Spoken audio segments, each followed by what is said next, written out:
Fresh सोचना उसके आगे है और उसके आगे भी बहुत कुछ है।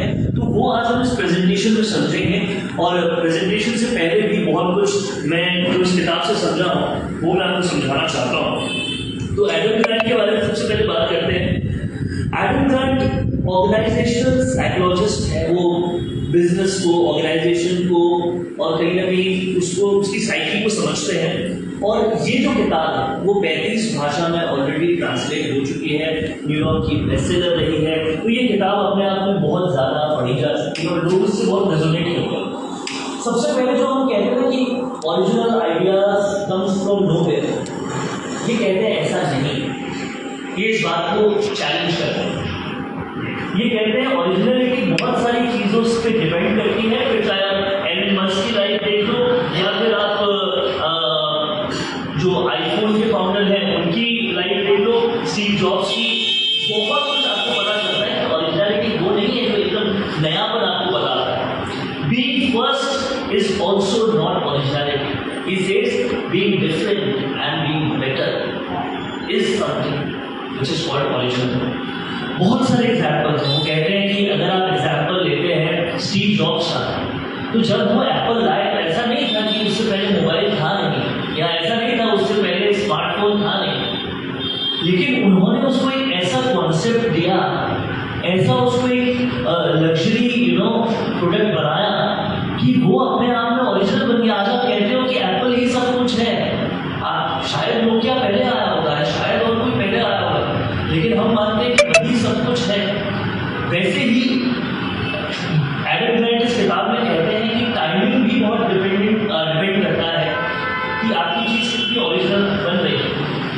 मसलन जब एक डिमांड को देखा जा रहा था, वो एग्जाम्पल देते राइट ब्रदर्स का, कि एक डिमांड को देखा जा रहा था कि ऐसा एक डिमांड होना चाहिए जो उड़े, जो हवा से पहुँचे।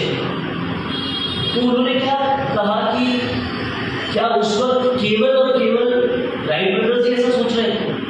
पूरी दुनिया में कोई ऐसा सोच ही नहीं रहा था। बहुत सारे लोग उस वक्त पर ऐसा विमान बनाने की कोशिश कर रहे थे, लेकिन जिसने पहले बना दिया, जिसने उस टाइमिंग को ध्यान में रखकर पहले बना दिया, वो ओरिजिनल। तो ऐसे टाइमिंग भी बहुत डिपेंड करता है। इसके आगे वो, क्योंकि मैं चाहता हूँ कि आप ये किताब पढ़ें, इसलिए मैं जो मुझे सबसे अच्छी बातें लगी पहले मैं वो आपको बता रहा हूँ, उसके बाद हम प्रेजेंटेशन से भी रूबरू होंगे।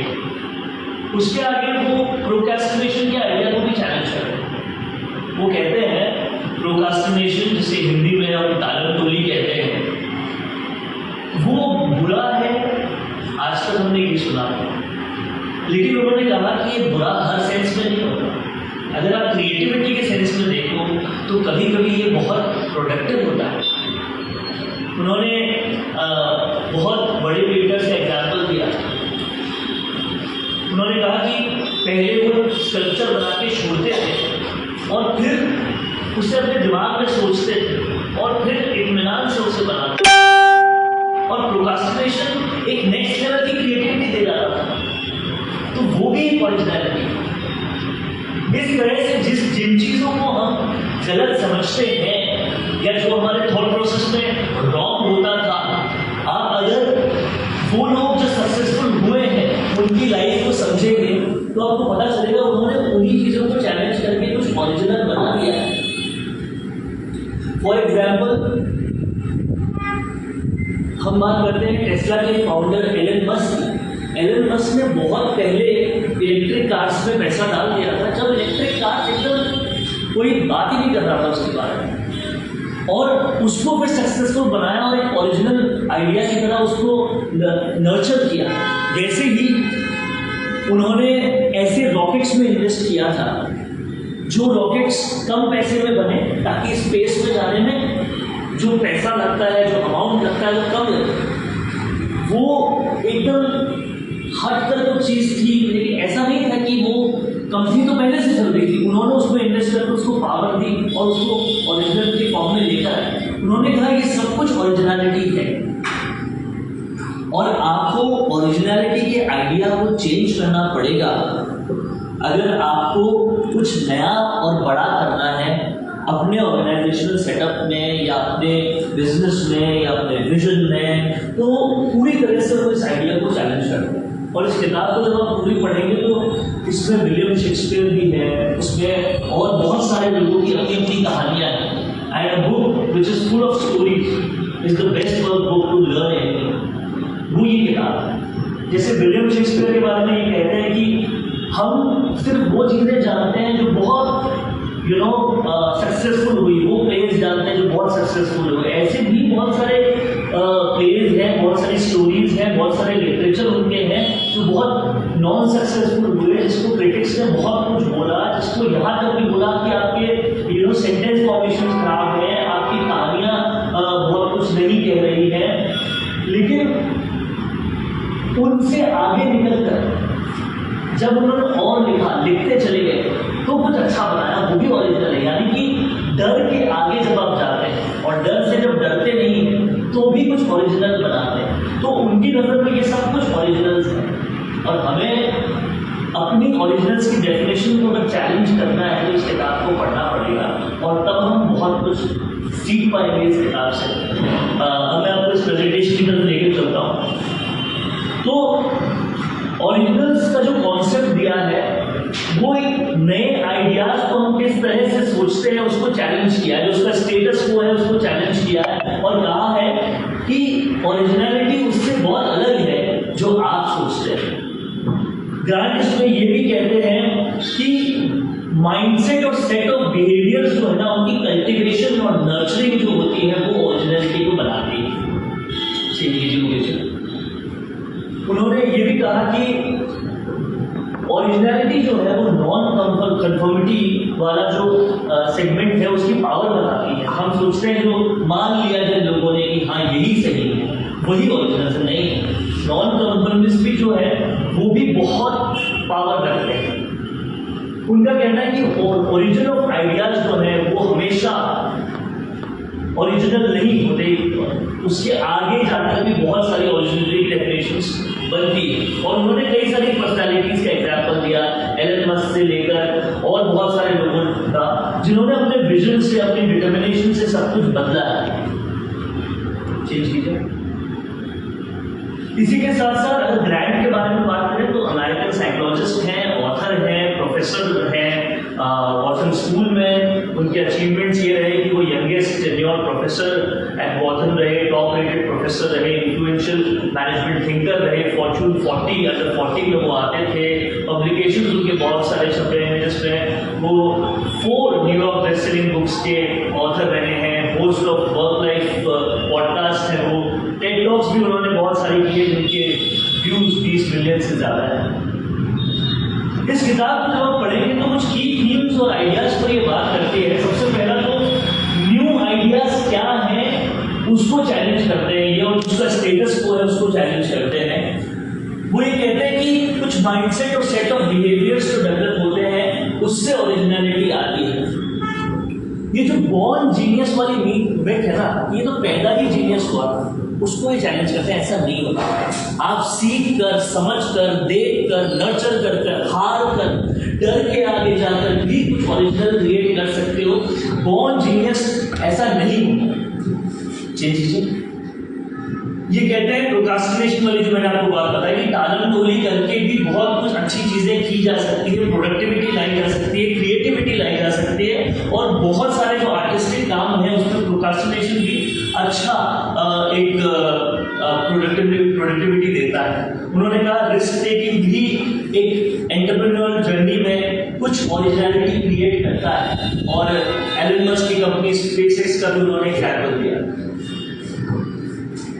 उन्होंने कहा कि इनोवेशन से ज्यादा बड़ा जो है ना वो इम्प्रूव करने वाला है, जो लगातार इम्प्रूव करता रहे वो भी आगे बढ़ जाता है। जिसमें उन्होंने एल्बर्ट आइंस्टाइन का भी एग्जाम्पल दिया, और हमने भी कई बार अपनी स्कूल की कहानियों में सुना है कि वो बहुत बार फेल हुए, वो करते रहे और फिर जाकर वो आज हम जानते हैं कि उन्होंने ही आविष्कार किया था, लेकिन उसकी पहले का स्ट्रगल नहीं था।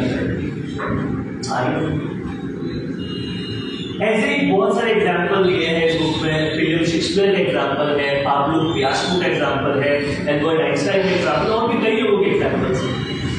उन्होंने बताया कि worst performance versus best performance अगर आप समझेंगे शेक्सपियर की, तो आप समझेंगे कि कितनी बार वो हारे हैं जीतने से पहले, कितने प्लेस को, कितनी कहानियों को, कितनी चीजों को कहा है। उनको यहाँ तक कहा था कि आपकी प्लॉट लाइन्स जो है इनकम्प्लीट है, आपके कैरेक्टर्स में दम नहीं है, बहुत वीक है वो। उसके आगे जाकर, उन फेलियर्स के आगे जाकर वो कुछ कर पाए हैं, और तब जाकर हम शेक्सपियर को द शेक्सपियर मानते हैं।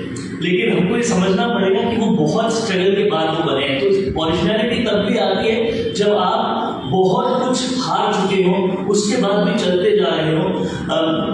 हमारे स्कूल में पीटीआई कहा करते थे कि आपका स्टैमिना जो होता है ना, आप पूरी तरह से थक जाते हो, सोचते हो तो सांस ही नहीं आएगी, इसके आगे मैं भागा तो उसके आगे जब आप 50 मीटर भी भागे ना, वो आपका स्टैमिना है। तो वही इस किताब में कहा भी गया है। वैसे ही पिकासो के बारे में बताया कि उनकी इतनी सारी पेंटिंग्स, इतने सारे स्कल्पचर, इतने सारे सिरामिक्स, 12,000 से ज्यादा ड्राइंग्स जो थी, उन सबको मतलब एकदम क्रिटिक्स मिले थे, बिल्कुल सही उनको नहीं कहा गया था। तब जाकर वो जो थे वो बने। एल्बर्ट आइंस्टाइन के बारे में भी ऐसा ही बताते हैं कि उनकी वर्स्ट परफॉर्मेंस बहुत सारी थी, 246 एकेडमिक पेपर जो थे उसका कोई इम्पैक्ट नहीं था, तब जाकर वो इनोवेटर बने। और ऐसे ही कुछ बहुत बढ़िया कोट्स आपको इस किताब में मिलेंगे, जैसे originality is an act of creative destruction, the hallmark of originality is rejecting the defunct and exploration whether a better option exists. Originality is not a fixed trait, it is a free choice. Originality brings more bumps in the road, yet it leaves us with more happiness and a greater sense of meaning. और इस पूरी किताब का conclusion, इस presentation का conclusion यही है कि एम्ब्रेस कीजिए ओरिजिनलिटी को, सिर्फ उस एक थॉट पे मत टिके रहिए कि कुछ बहुत नया होगा, कोई वो ओरिजिनल है, उसको और एम्ब्रेस कीजिए, न्यूमरस आइडियाज लाइए, रिस्क लाइए, तभी रिवॉर्ड मिलेंगे।